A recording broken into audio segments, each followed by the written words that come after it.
Salam alaikum. Introduction en Python, TP numéro 2, les types. Voilà, donc on doit commencer par les nombres entiers et les nombres réels. Donc lorsqu'on écrit directement A égale à 10,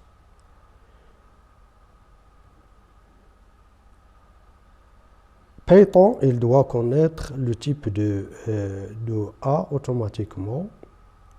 Par exemple, ici, c'est un entier, donc integer. Bien sûr, pour TP1, on a défini une variable B. Donc, il faut le définir aussi,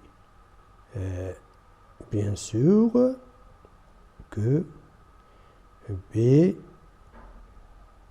est un variable égal, par exemple, 2,0. Bien 2.0. Il faut exécuter pour qu'il soit défini. Donc, B maintenant est un réel. Float. Donc, int or floats for numbers. Donc, si on a la différence ou bien une opération entre deux variables, bien sûr, il existe un variable réel, donc tout, il doit être réel. Voilà, c'est un réel. Mais on peut convertir un entier vers le réel ou bien l'inverse. Donc il faut faire attention, je ne sais pas tout sur hasard pour Python, ce n'est pas un problème, mais après on peut utiliser la base de données, etc. Donc ici par exemple B' égale int B. On doit afficher B, donc implique B'. Et on demande c'est quoi le type de B, par exemple, de B'. Voilà, donc 2.0 vers 2, int. On a toujours aussi le cas de convertir un réel, un entier vers le réel, inverse de ça. Voilà, donc maintenant A, float A elle est égale à 10. Ici, vous regardez, voilà, maintenant float de A c'est 10,0. Un autre type, c'est des booléens. Donc, on utilise les booléens à l'intérieur des programmes avancés, particulièrement pour les tests, les boucles, comme on doit avoir. Donc, c'est pour cela qu'on doit vous donner, bien sûr, les bases de la logique. Premièrement, on commence par des propositions simples. Par exemple, on suppose que V égale true, if false. Donc, il faut qu'on exécute. On peut faire les opérations. Voilà les opérations qu'on peut faire sur les booléens ou bien sur la logique. J aussi c'est false. Donc, si on demande type de V, bool. Maintenant, si on a V qui est true and if qui est false, voilà ce qu'on obtient, c'est false. Si on a if est false et J est false, ça veut dire 2 est false, on obtient tout, la réponse c'est false. Si vous avez V true et F bien sûr qui est false, donc V or F il doit être bien sûr true parce qu'il existe par exemple un qui est vrai. Si vous avez G false or F il y a false, donc voilà la réponse c'est false. Donc ça on peut relier avec 0, 1, l'addition, parfois l'addition ou bien la multiplication. Ok. V and not F. Donc on a V il est vrai, c'est true, et F false, but not F is true, then true and true. Donc ce qu'on doit voir ici, bien sûr, tout est vrai, la réponse doit être vraie. Ok.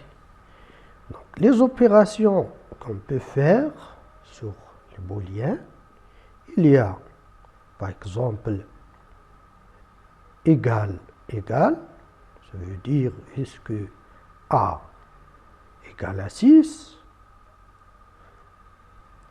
Si la réponse doit être vraie ou faux. Donc on a A, c'est 10. Donc 10, est-ce qu'égal à 6? Bien sûr, non. C'est faux.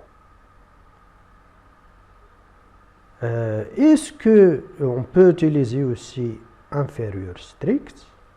Est-ce que A est inférieur strict 6? Non. Voilà. Est-ce que A est supérieur ou égal à 6? Oui. 10 inférieur ou égal à 6. Donc c'est vrai. Donc, bien sûr, à l'intérieur de votre programme, vous pouvez régler le test, etc. par plusieurs propositions et opérations booléennes. Peut-être un exemple ici.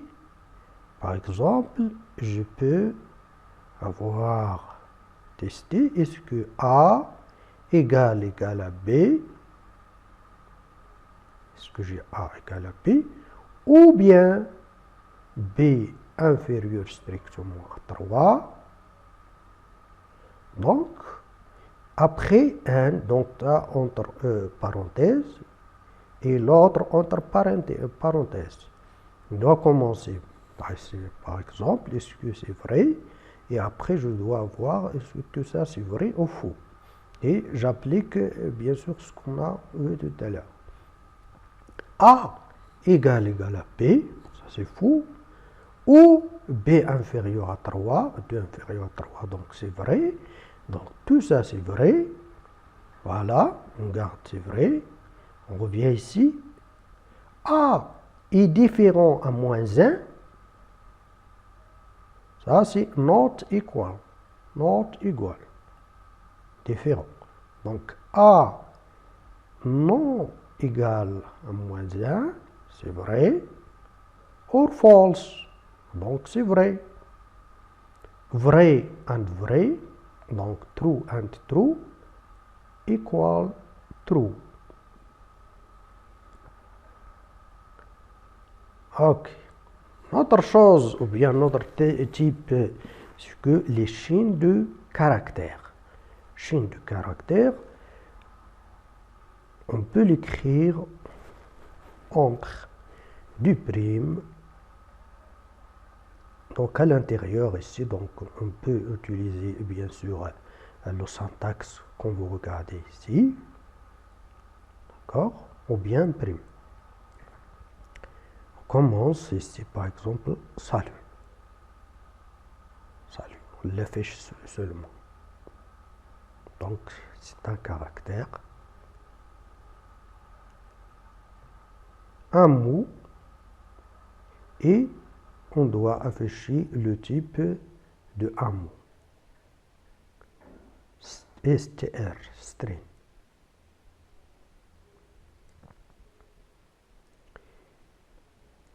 On définit ici par exemple P, c'est 2,0.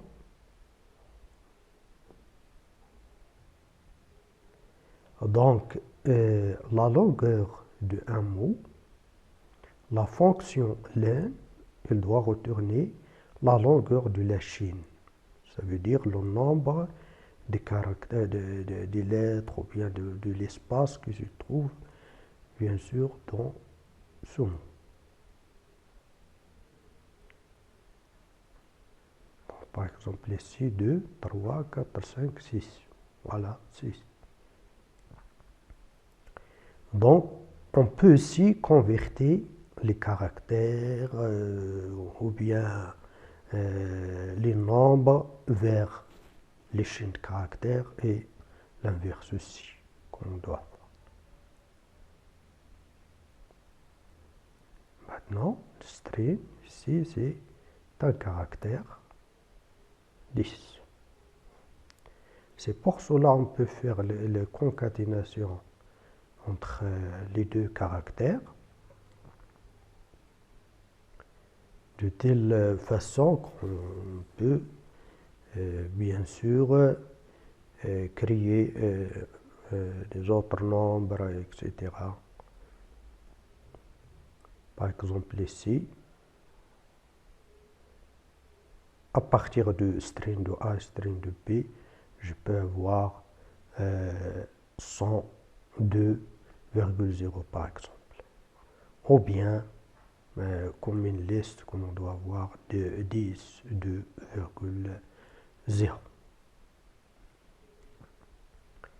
De la même manière, on peut faire la concaténation entre deux mots. Par exemple, ici, salam alaikum. Voilà. Donc, on peut concaténer. Donc, Python aussi, il supporte bien sûr la langue arabe. Par exemple, ici, on peut l'écrire directement. Donc, avec le codage, vous avez directement Assalamu alaikum, par exemple. Voilà. Mais pour, bien sûr, retourner vers le nombre, on a fait par exemple string de A plus string de B et on a obtenu 102,0, mais ce n'est pas un nombre. Pour qu'il soit un nombre, il faut le convertir par float. Ici, par exemple, voilà. Maintenant, c'est un nombre. On a un nouveau nombre. D'accord? Donc, puisqu'il y a un nombre, on peut faire des opérations, par exemple, arithmétiques, comme l'addition. Donc, ça marche. Voilà. Une autre chose qu'un chaîne de caractères, on peut le définir aussi comme une liste. Donc, la liste, elle doit obtenir bien sûr des éléments. Et aussi, si vous voulez, l'indice, on doit commencer toujours pour une liste, on doit commencer par l'indice 0. Donc lorsqu'on fait ces trois, on a commencé par 0, donc c'est le quatrième élément. Voilà, le quatrième élément, ou bien le dernier, on salue. On peut extraire un sous-chaîne. C'est, par exemple, une partie de chaîne de caractères. Donc vous avez par exemple de 2 jusqu'à 4. Mais on ne fait pas 2, 3, 4. On fait 2, 3. Parce que le dernier, moins 1. N'oubliez pas qu'on a commencé par 0. Voilà, donc 2 lettres. OK. Donc, comme tout à l'heure, on peut faire la concaténation, par exemple, 0. Donc, un mot est un string, plus un autre string, par exemple, plus 3. Point d'interrogation. Donc, ça le 3. Et donc, on a défini ça, c'est 2 mots. La longueur de 2 mots, maintenant, égale à 11. On a déjà ici, bien sûr, 5. Ici, 4, plus l'espace, 2 espaces. D'accord, 5 et 5. Donc, 1, 2, 3, 4, 5, 6, 7, 8, 9. Donc ici, 10 et 11, il faut qu'il soit pour un mot, un espace ici. Comme vous regardez, pour salut, on a l'espace ici. Voilà, l'espace, il est là. Donc, c'est pour cela on a 11. OK. Donc, si vous voulez, maintenant, on peut intégrer une proposition booléenne. Voilà. On demande est-ce que, par exemple, 2 mots, l'indice de 0 jusqu'à l'N, ça veut dire la taille de 2 mots, normalement, égale, c'est pas la taille directement, c'est une partie, parce qu'on a ici la longueur de un mot, c'est pas de 2 mots. Donc, ce chine-là, est-ce qu'il est égal à un mot? Okay? Parce qu'ici, on doit avoir un chine de caractère, un sous-chine de 2 mots, de 0 jusqu'à l'N. Ça veut dire exactement, ça c'est la taille de un mot. Donc c'est pour cela, on doit, bien entendu, voir ici par exemple, donc la taille doit commencer de 0, voilà 0, 1, 2, 3, 4 et 5. Donc salut, on va venir ici. Égale exactement à un mot.